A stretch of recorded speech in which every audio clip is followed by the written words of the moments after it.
Okay, good afternoon. So what had happened is my AC fan blade cracked. So I epoxied it until I got the new fan blade in. This exact same fan blade for the Trane XR13. And we're gonna start going through it and I'll show you kind of what I did. This will save you quite a bit of money. So first thing I do, we're at 72 degrees in the house. We're in Texas, so the temperature's gonna rise. I'm just gonna turn my cooling system off. So I'm gonna turn it off here so that it's not trying to work, and then I'm gonna turn off the fuse. Okay, so coming outside, I'm turning off my fuse on my heat pump. So turned off the power in there. You can do this, but it's unsafe, so make sure you turn off your box here as well. Some of them have a pull-out fuse on your breaker. So tools I need, I've kind of trimmed it down. I had a bunch of other tools I used the first time. Is you need a screwdriver with a 5/16 bit. You don't want to use an impact driver or a drill with battery operated because you can strip these very easily. I have some replacement ones in case we do with my grip strength. And then you're going to need this to take off the old fan blade, and then I'm going to mark it before I install the new one, so we're doing the same pitch on the shaft of the fan motor. Righty tighty, lefty loosey. So I'm just removing all of these.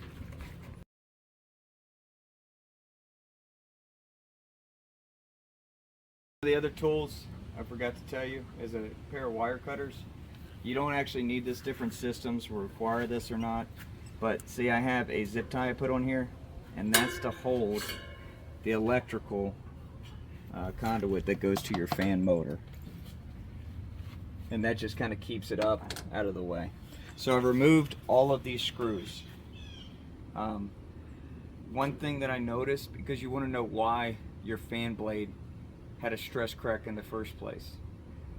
There's a lot of videos out there, but something's off typically. Either something's falling, because you can see this is under our gutters, like something came off the roof, like a squirrel dropped a nut and it got through there, or something like that. It's spinning very fast, it impacts, and it causes a stress crack. This is just aluminum, so it can bend very easily. Or over time, maybe the fan motors out of the fan blades are out of kilter, out of weight, and it's pulling, and maybe it hits something. There's a lot of variabilities, but they're not built super great, or so I found. So all I'm gonna do with all these screws out is pull this up and flip it. Now what I did last time is, I'll show you, just turn it upside down, and see this cable I was just talking about right here? You don't want to put too much stress on that, because that actually has wires. That has wires that connect to the fan motor. We have replaced this on our system.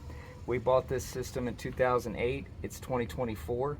So we've made it last well past its normal service life, from me DIYing and saving money than someone coming out and, you know, doing the very simple fixes that any homeowner can do.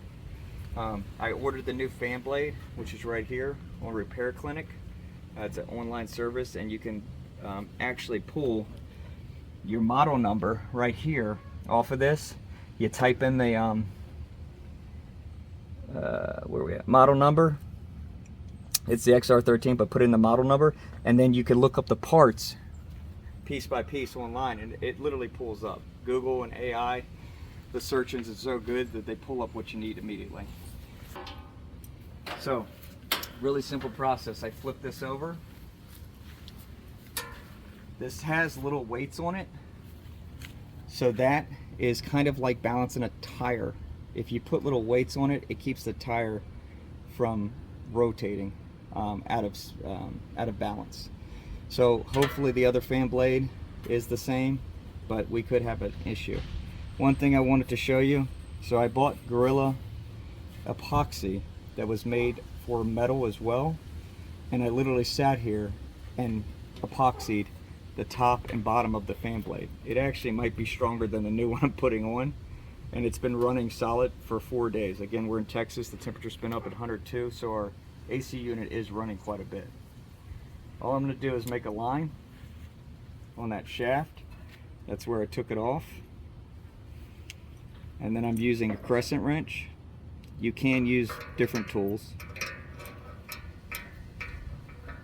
Tightening it down. Don't over tighten this or to strip it out. Just snug with a little oomph on it. See? And I can undo this easily. And then this just slides out. I put a little WD-40 on it, so it's better, and you can see the other side. I mean, I epoxied the crap out of it. I mean, this might never break, but it is kind of, it's like a plastic almost. But it's supposed to hold up to 3,300 psi, and I knew it would last for the 4 days. So then what am I going to do? That one came out like that. I'm going to put it in the exact same way. See, I even have a sticker on the bottom. It's going to slide back on there, top down. So remember, this is getting flipped, so I'm putting it in upside down. Okay, so this new one was a little tighter because you got to think it's been moving for years, so it kind of wallows it out, for a better lack of term, and that little micro metal has made that one loose to go on and off, and this one's gotten a little tighter. So the WD-40 that I previously put on that probably helped. And all I'm gonna do is line this up with the previous mark I just made with my Sharpie.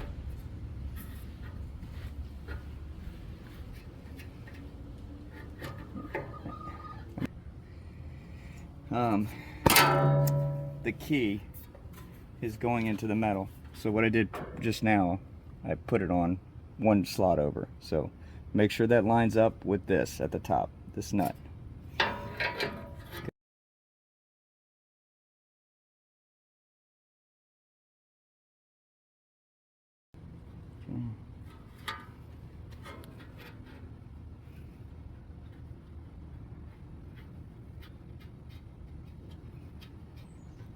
I'm tightening it by hand.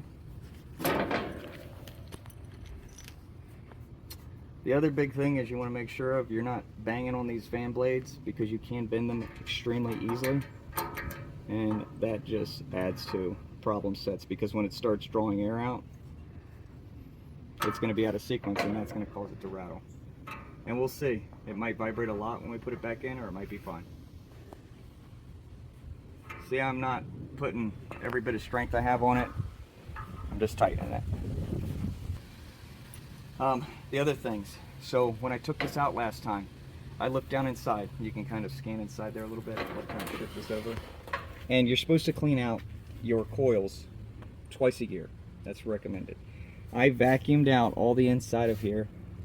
I hadn't done it in probably a year, but we have so many trees in the backyard and leaves that it was filled up. Vacuumed it all out, hosed it out, and then you spray this coil cleaner on the inside of these coils and spray it down, let it sit for several minutes, and then you just take water and you flush it from the inside out. You can take this whole system apart and pull all these off and wash it from the outside.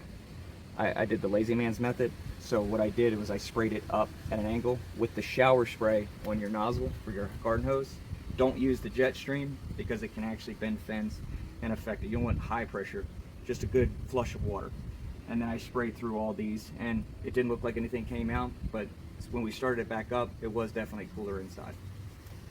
I might have to do this a couple times to get this, make sure that this is balanced. All I'm going to do is flip this back over. I'm not going to actually bolt it down yet because I want to make sure it is somewhat balanced. It might rattle a little bit. Not rattle, it might be a balance a little bit, and then I'll put that zip tie I had back in there. Now when you're doing this, it takes a little bit of strength so that you're not going to rest any of this on the fan blades. So that fan motor is pretty heavy. This is not heavy at all. I don't know why they build it so cheap, but blame a million different things. So I'm kind of holding this up and setting this back in gently. And I don't want those fan blades to rest that weight because it could bend them. And I just talked about that a little bit. All right. And then I'm lining the holes up. So because it's so heavy, it's not exactly the easiest thing to do. You kind of jimmy it a little bit. Okay, this is in. I'm gonna go ahead and fire it back up, see how the fan sounds, see what it vibrates like, and then if it's good, we'll continue and I'll put the rest back together. First sequence. So the first thing, I put this back on. I'm gonna go back up here, turn back on my fuse breaker. That is for my heat pump. The air handler is inside, and then my wife is gonna go turn on the AC inside, and when it kicks on, we're gonna see how well it sits. Come out away from it because it is a little loud, but do you hear how it's humming? No rattling, no squeaks. See how the unit, there is some slight vibration, very minimal though. So what we're gonna do from here, because it's not like out of balance, I'm gonna put these bolts in, or excuse me, the screws back in, and then that's it, that's the system. And it'll make your system run much more efficiently and keep your house cooler without your energy bill going to the roof. And that's it. That's how you replace the fan blade.